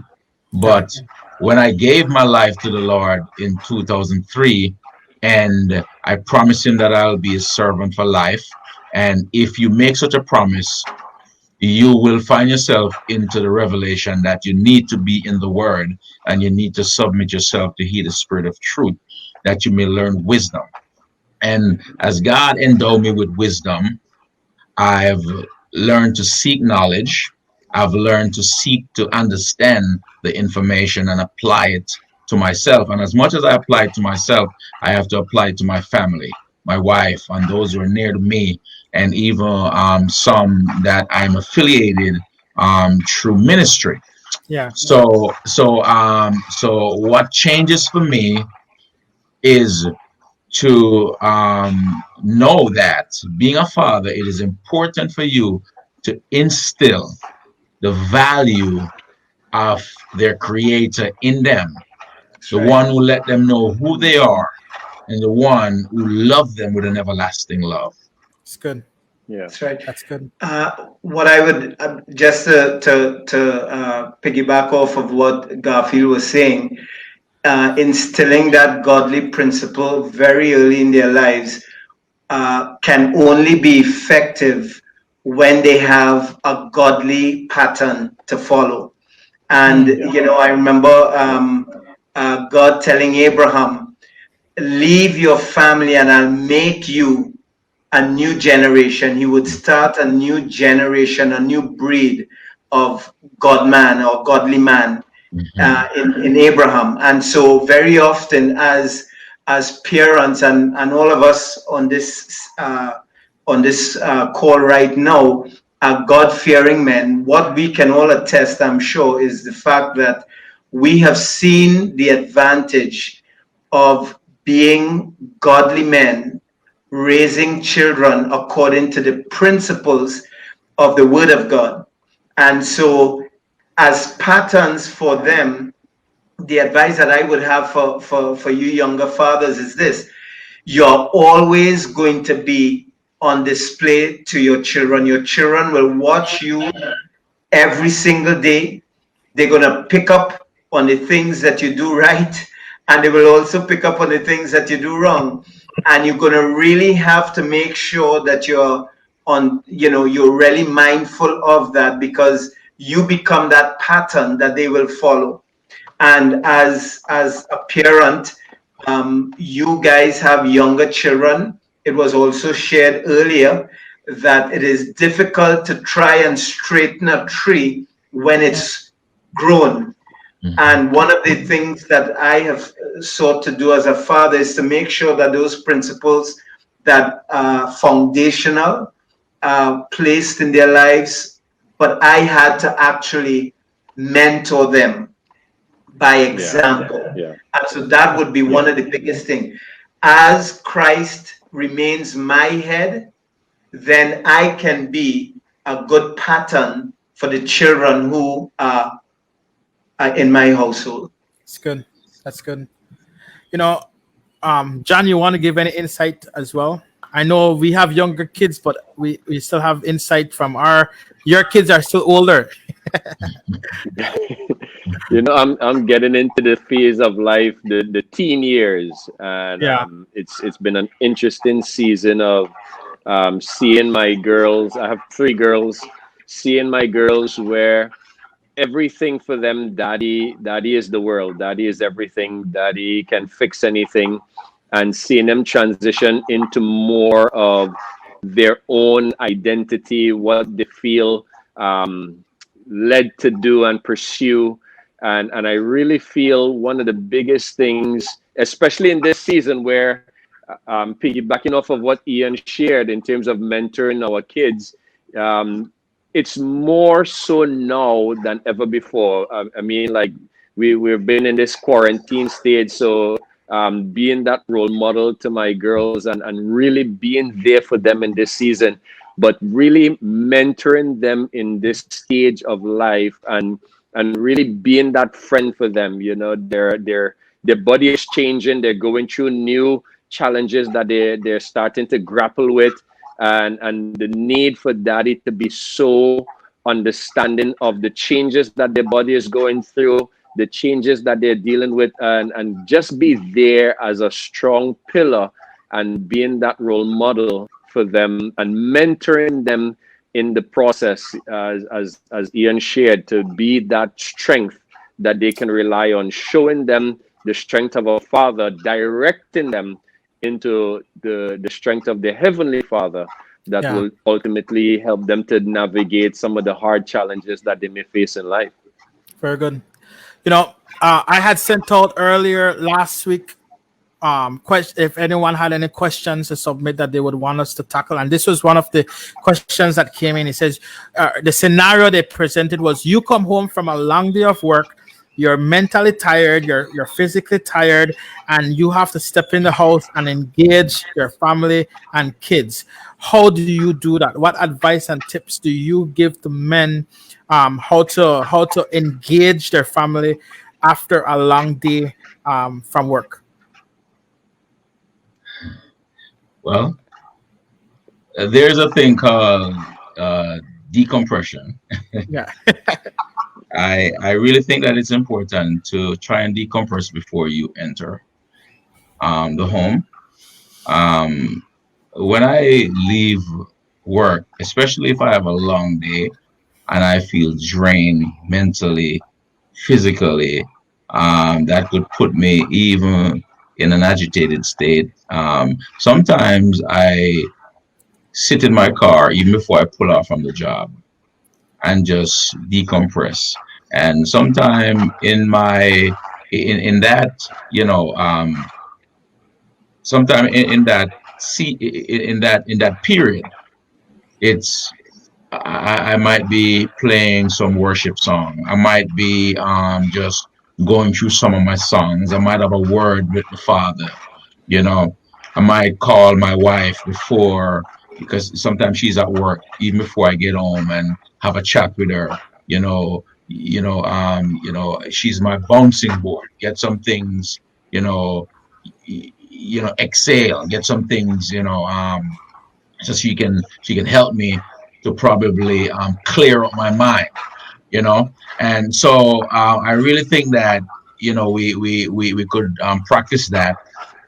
And even if we drive home while we're listening to the music or whatever, or having a conversation, if you still don't feel like you are relief before you enter the house, so sit in the driveway and just relax for a moment, just decompress before you enter the house, and you'll be surprised to know how good that is, that you can go in and smile and hug your family and greet them in a way as if you did not have a bad day. Yeah, it's good. Yeah. Go ahead. Go ahead, John. I think this is one of the joys I love about being able to compartmentalize. As you know, we always hear that men, we can compartmentalize. For me, I think about what I'm coming home to. As I finish work, I think about what I'm coming home to. In my world, I have 4 women that is full of words and is needing to unleash their words on somebody. My wife needing a man or an adult to unleash all of her adult words after dealing with our girls, homeschooling them, and my kids, all 3 of them needing my attention. So for me, I start immediately to think about what I'm going home to. And the more I think about my family, the more I think about what I'm going home to, I begin to compartmentalize what I've been through for the day and what I'm going into at home. And one of the amazing things that I believe God has blessed me with is every single time my car pulls up at the driveway, I look at our front door and 3 amazing princesses come running outside to greet me at the door. So I know I don't have time to sit in a driveway and wait. They're coming. I have Yeah. to be ready. I have to be ready to meet their needs the minute I arrive. And so for me, one of the joys I have is the anticipation of seeing them running out of the front door to greet me, and knowing that they have a host of stories to share with me as they open my car door. So being able to start from the moment I leave my work in the car, for me, I don't listen to music. I prefer to be absolutely quiet. And, for different one of us, for every single man, they have their own different ways of dealing with what they're about to face when they get home. I want quiet because I'm thinking, I'm processing, I'm internalizing what my wife has been through. I'm internalizing the stories that my kids are going to present to me, something that they need to fix, something that they just discovered. So I prepare myself to face their plethora of questions and comments and concerns right away, and then to see those faces running out at me, I'm able to handle it. So for me, I start to compartmentalize early so that I'm able to meet their needs when I'm at the front door. Very good, John.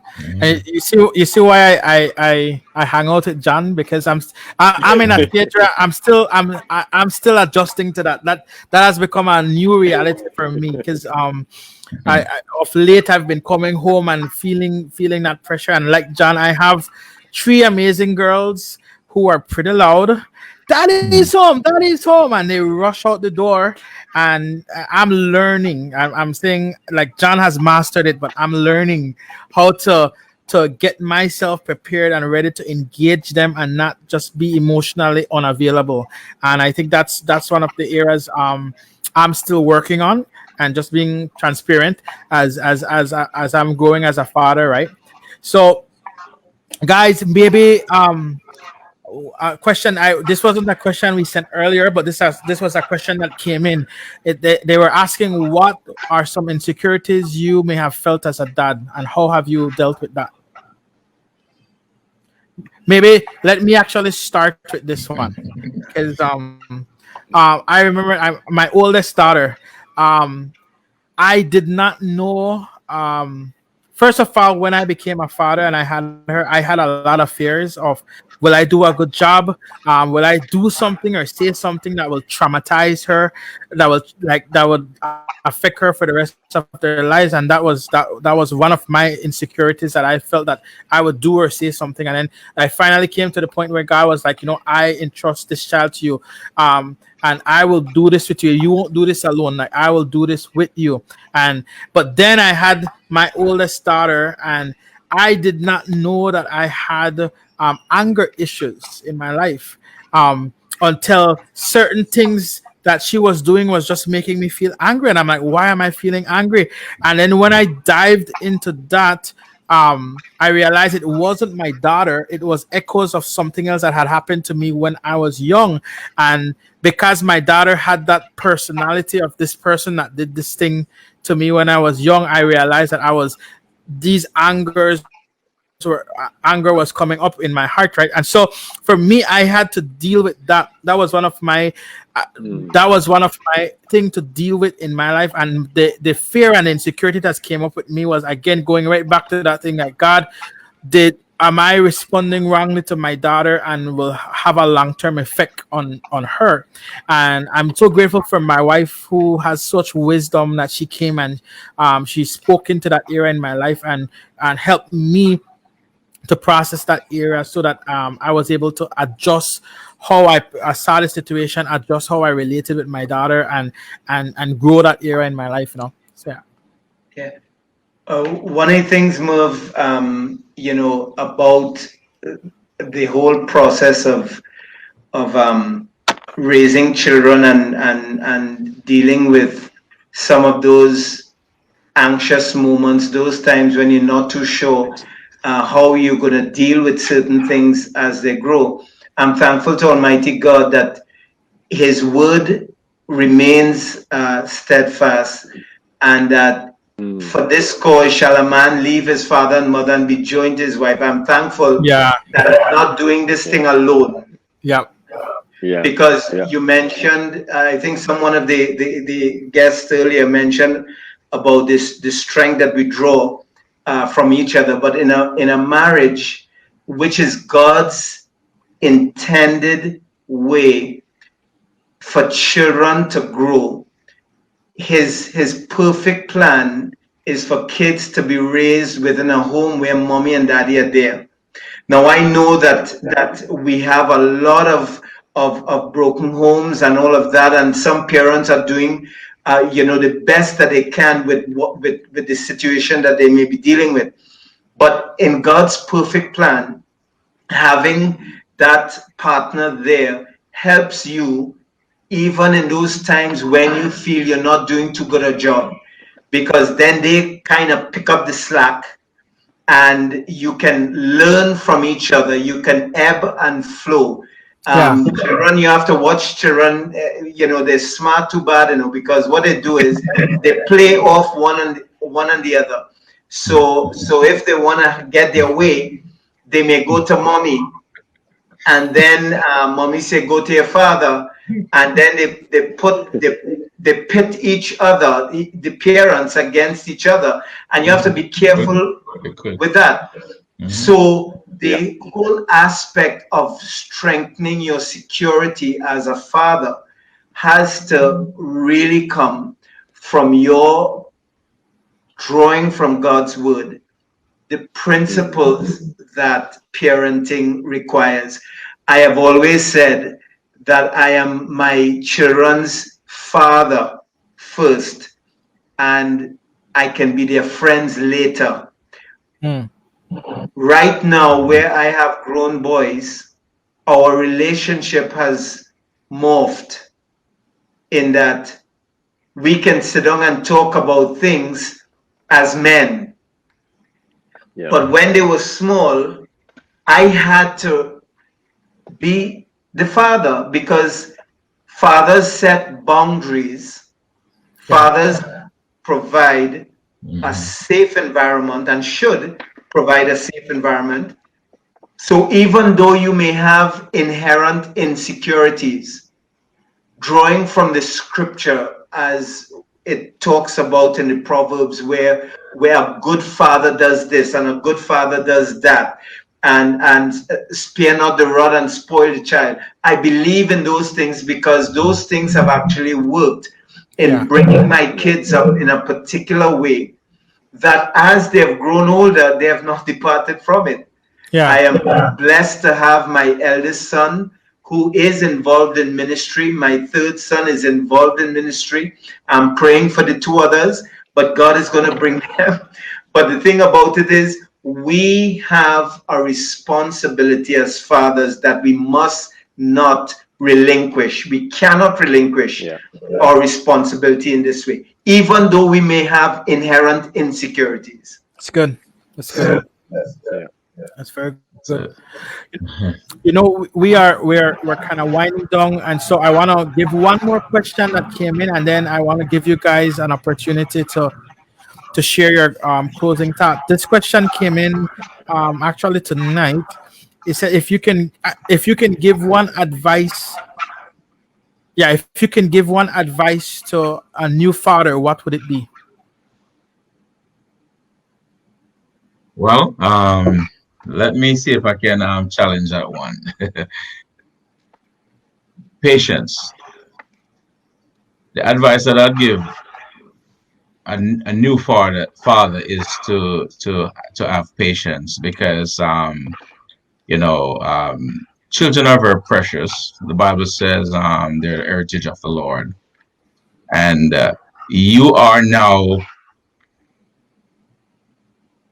having a whole in your life to attend to, and with different personality, different emotions, even from a young age.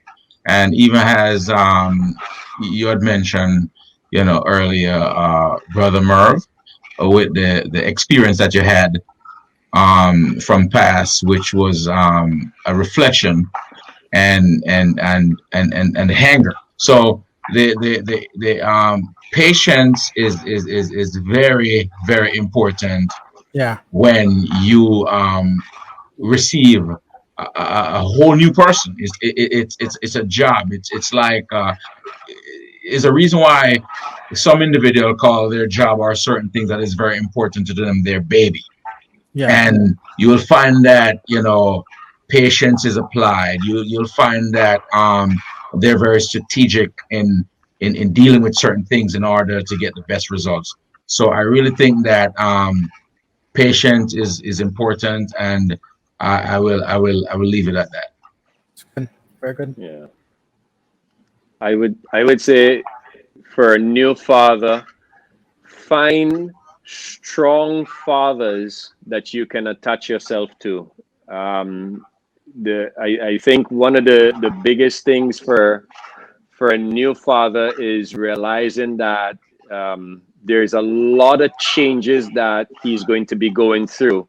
Um, we've always been taught that being single and a man of God is going to bring things up to the surface of your life that he wants to deal with, to refine you, to make you more like him. When you get married, your wife is going to rub you in a certain way that you, like you shared, Merv, you realize that there were things in your life that you had to deal with. And when you have kids, oh my goodness, do so much more things comes up to the surface of your life that you begin to realize, I need to deal with, I need to process you, I don't understand. And it's so easy, the pressure of dealing with the things that is coming up in your life, dealing with the issues of your marriage, dealing with your own personal stuff. There's so much things that you're processing and grappling with in trying to navigate the waters that you find yourself in as a new father. To be able to have strong, godly fathers that you can connect yourself to, that will help you to make sense of the waters that you find yourself in. And it's for men, we like to do things on our own. We like to play that Yeah. that I'm the man, I can handle it, I can float my own boat.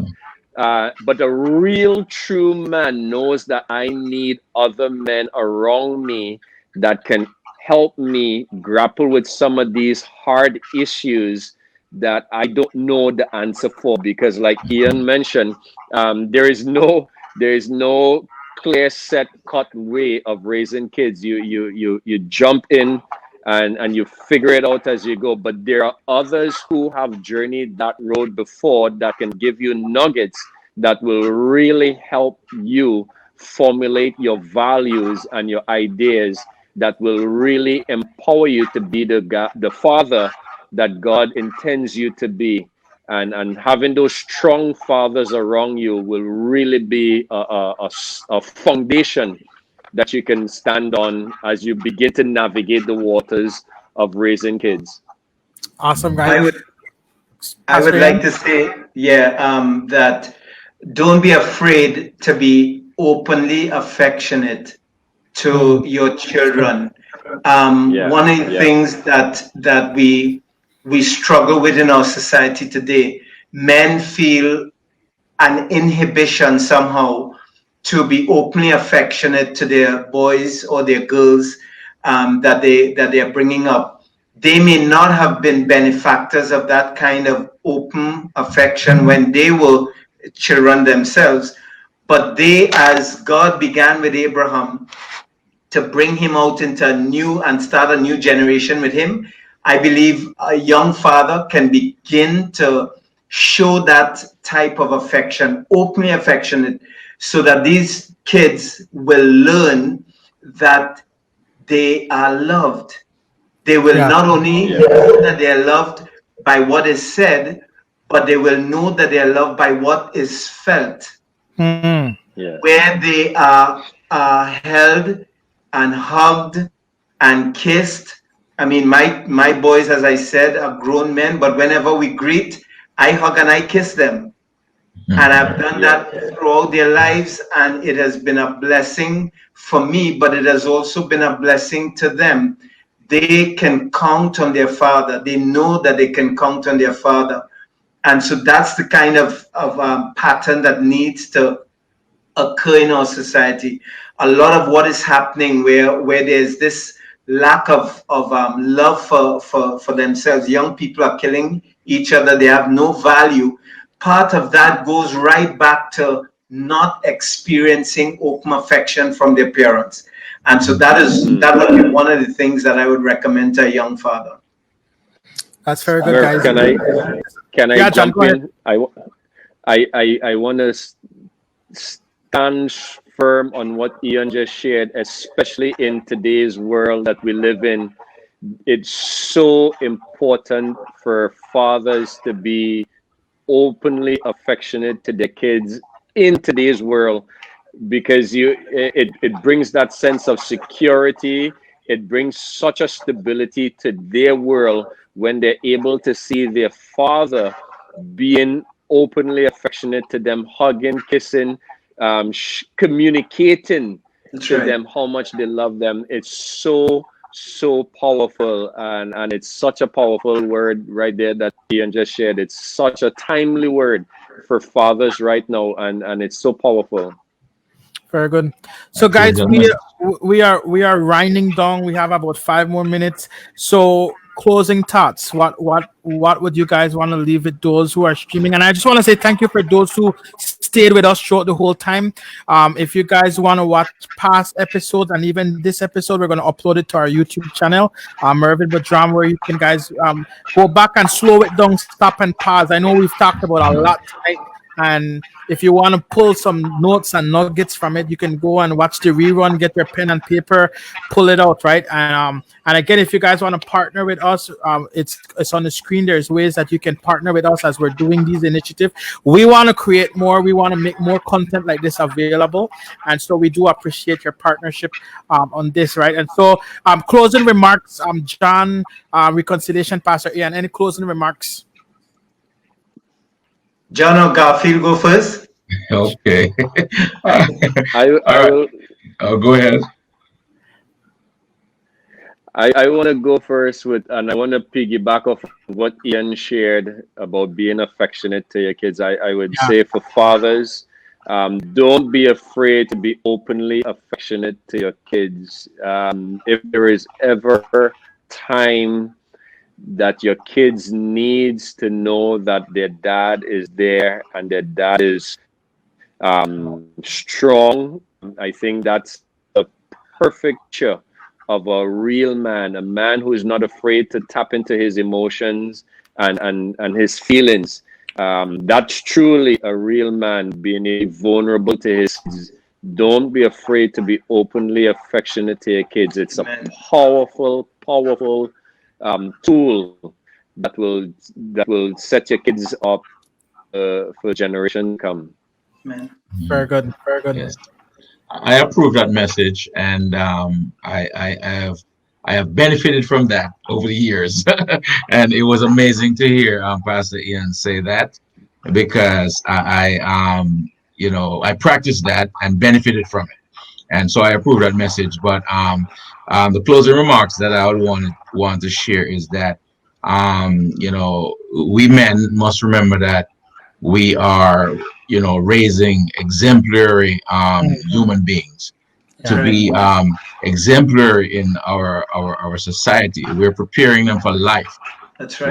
We're preparing them for when we're not here. So everything that was said, I listened to the other men. I listened to you guys, and I'm here and I'm learning, and I'm very inspired. And I don't say much. A lot of the things that was mentioned has been a part of my experience and my responses. But it's great to hear other men express those things, and it's very mesmerizing. Yeah. But I wanted to say, make sure that we are constantly aware that we are raising exemplary men and women to put out there in the society, make sure that they're sound, mentally, spiritually, physically, make sure they're whole, relationally, Yeah. academically. And that's just our job. It's a tall order. We're created in God image, and we who really have an experience with our Heavenly Father, we know His expression towards us and how He loves us. And I really believe that this is what we must emulate to impart the same to our young people and prepare them for the next generation, prepare them for this generation, prepare them for their future, prepare them before they go out into society, that they may go out and be able to lead their own life. Very good. Amen. Closing remarks from me, Merv. I'd just like to say that children are like arrows in the hand of an archer, and we point them in the right direction. But for us to be able to do that, we ourselves must be surrendered vessels to Christ. And so my encouragement to any father listening in tonight is this: make sure that regardless of what your past was like, regardless of who may have failed in your life, it is not over. God will begin something new in you.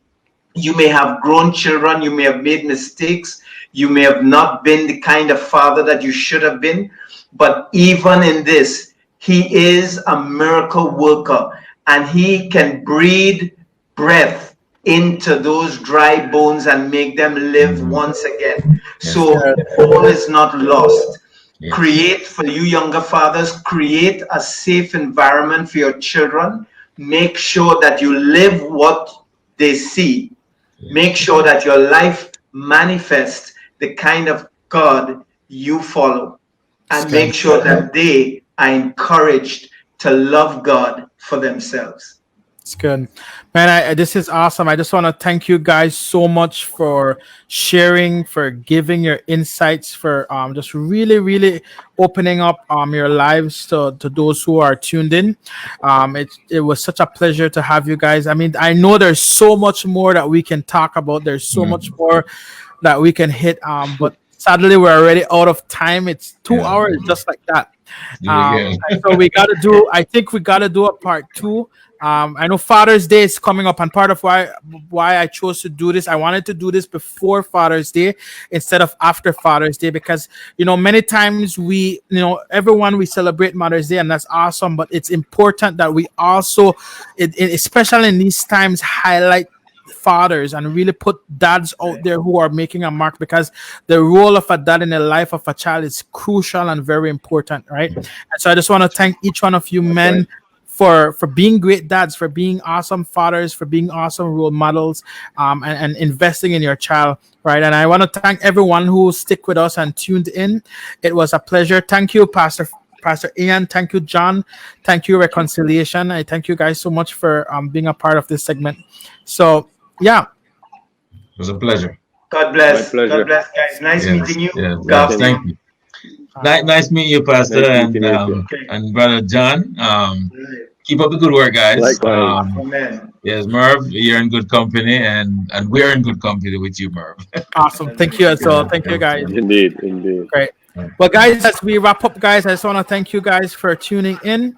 I want to thank you guys for being a part of this segment with us. I know it's been a long night. We started at 7. We went to Barbados. We went to Jamaica, Atlanta. We had our friends here in Belize, and we had some good insight. And I just want to let you know, next week we'll be back again right here on Monday with our Creative Monday discussion. I want to invite and ask you guys to share, to go to our YouTube channel, watch the rerun, comment, and let's get involved with the discussion. If anyone wants to partner with us as we're doing this, feel free to make a one-time donation. We have our PayPal link up there on the screen. It's PayPal MD Music Ministries, or you can become a partner with us. And our part of what we're doing, we wanna create content that inspires, that helps to motivate and help to transform lives. And so we do that best through singing. I do that best through singing, through speaking, through creating, and speaking as well. And so that's why we're doing these content, and we're going to continue to create content and platforms like this to help serve you. And those who are streaming in and watching, right? So again, if you want to partner with us, we have a Patreon account. That's patreon.com/mervinbudram. Or if you want to make a one-time donation, you can do that through our PayPal link that's up there. Again, thank you for tuning in to the Creative Monday discussion. This was awesome talking to dads, and I'm going to see you again next week. Next week topic, we actually will be talking a little bit about racism in the heart. We're going to get some speakers to come and just give some insight. I know right now what's going on in the world, what's going on in the US, what's going on all over. It's alarming reality, and we want to talk about that. So I'm going to bring some friends on, and so if you have questions, if you want to be a part of the discussion, I want to invite you to reach out to me, info@mervinbudram.com, or you can go to my website, www.mervinbudram.com, and let's be in touch. But next week's topic is going to be racism in the heart. Have a good evening. Take care.